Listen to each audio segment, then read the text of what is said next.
Hey guys, what's going on? So in this video, I'm gonna show you guys not only how to groom your brows, but how to reshape it and fill them in. These are tips that I personally use every day, and they're super easy. I have all the products here in this cute little bear bag. Unfortunately, I think half of the world's population is lacking in the brow department. So if you have beautiful, thick, luscious brows, please embrace them, don't pluck them.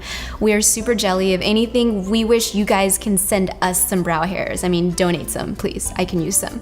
So go online, find a celebrity or someone that you really like. Look at how they do their brows. I think, you know, it's nice to find inspiration because it gives you ideas to work off with.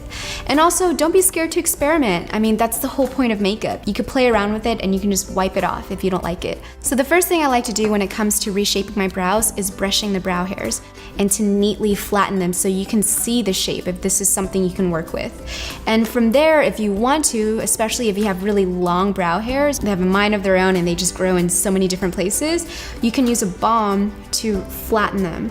So let's say, for example, you're a little too scared to experiment with plucking away. I don't blame you, especially for those who have a hard time growing out their brow hairs because you don't want to overpluck and then you're waiting 3 months later for it to grow out. So what I recommend is getting a good nude eyeliner. Getting an eyeliner that matches your skin tone. So I have here my flesh tone eyeliner, and the name is In the Nude.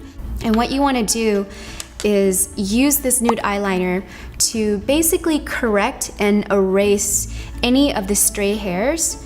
Gives you an example of what your brows will look like before plucking them. So you don't have to commit to a shape. You can really just play around and erase any of the hairs that you don't like, or maybe if you want to see what you're gonna look like with super skinny arch brows, you can really do that. And once you've mapped everything out, all you have to do is take a tweezer. I recommend Tweezerman just because I've been using this since I was like 15 years old, and they've never steered me wrong. You know, this is not sponsored or anything. I really like Tweezerman. I think they make great quality tweezers because they're super sharp. So find a really good tweezer. You don't want to get a cheap tweezer just because they don't last as long. So you can either use ice to numb the pain, or you can use a teething gel. For babies, you know, when they're teething and they're in pain, poor little guys, they're so cute. You can use the numbing gel and you can apply it over the brows, and that will numb it a little so that you can pluck away. But honestly, I mean, it's not that painful. I'm sure you guys have gone through much more painful things, but if you're very, very sensitive, then either use ice or a teething gel. So with your tweezer, what you want to do is you want to start plucking away the stray hairs that the nude eyeliner has covered up, pulling in the direction where the hair is growing, because if you pull it the other way, it might hurt a little, and the faster you pluck, the less it's gonna hurt. I know, so much work just for brows, but believe me, it's worth it. So now that your brows are plucked and primed, they are ready to be filled in. This is my favorite part. The first thing I do, depending on the mood I'm in, is I fill in my brows with a powder. You can either use an eyeshadow powder, and you want to make sure the texture is matte, because if it's shiny or it has like a pearl texture, it's not gonna look as natural. Rule of thumb is if your hair is dark, your brows should be 2 to 3 shades lighter than your hair color. If your hair color is light, it should be 2 to 3 shades darker. If you want a more edgier look, the brows should be darker. But then again, like I said, it's always fun to experiment, so whatever works with your face. Take your angled eyeliner brush and dip it in either the brow powder. So Anastasia makes a really good one called Brow Wiz Loose Powder. I have this one in medium brown and it's really good. I love it. Or you can use a neutral brown or taupe eyeshadow color, and this one is by Makeup Forever. And load it up with your angled eyeliner brush and start filling in the brows. If you can color in a picture, you can do makeup. This is really easy. So just fill it in and feather it out. So don't worry about getting the shape down. It's really not about the shape when you're filling in your brows with powder. It's more about just getting the volume and just filling it in so that there's not any empty spaces. However, if you're looking for more shape, that's when you can play around with a pencil. And what a pencil does is that it gives you more freedom and more flexibility to draw on your brows in different ways. I see the benefit of using both powder because it softens the brows and it gives a very natural look, combining it with a pencil to get more of that structure. So once you've filled in your brows with powder, now you can take your pencil and you can start lightly just feathering in the brows. Just creating little strokes. It's really simple.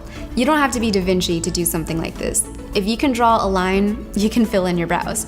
So make quick little strokes and just feather in your brows, like so.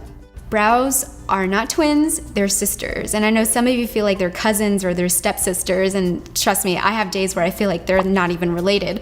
But it's fine. Brows are not supposed to be identical because, first off, your face is not symmetrical. There's no such thing as a symmetrical face unless you're Denzel Washington. I think for the rest of us mere mortals, we have very, very asymmetrical faces, and it's totally fine. It's natural. It's supposed to be like that.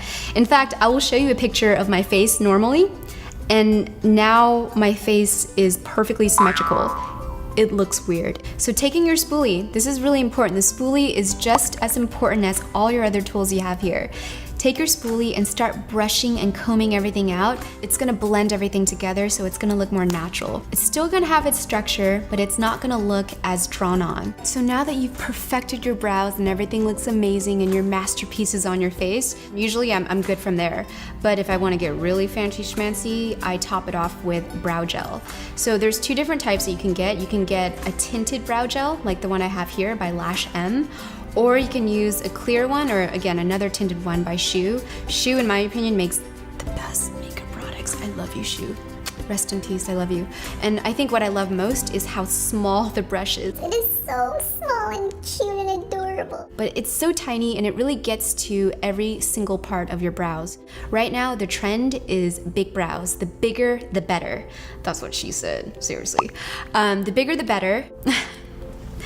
So once you've filled in your brows and you've, manicured it so it looks great, if you want to give it that beautiful edge, and this is something I personally don't really do, but if that's your look, all good. I can show you a way to create that perfect manicured brow look. And what you want to use is concealer, a really good concealer. If I were to really splurge on anything, it's really concealer. And the reason why, it's because I make makeup products. I know how cheap and how expensive you can get. I'm not saying to buy the most expensive concealer. I'm just saying invest in a good quality concealer, something that's going to cover up and last long. That's what you're paying for. Of course, I'm gonna recommend my own brand because I made this. I know it works, and it's called The Great Cover Up.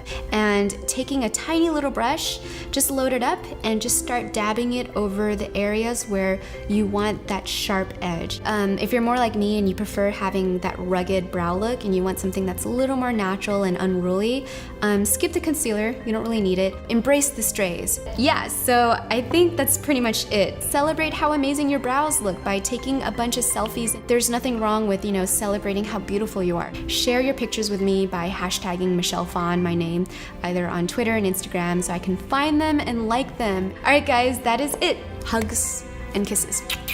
Love you guys so much. Best of luck. And I'll see you in my next video. Good luck.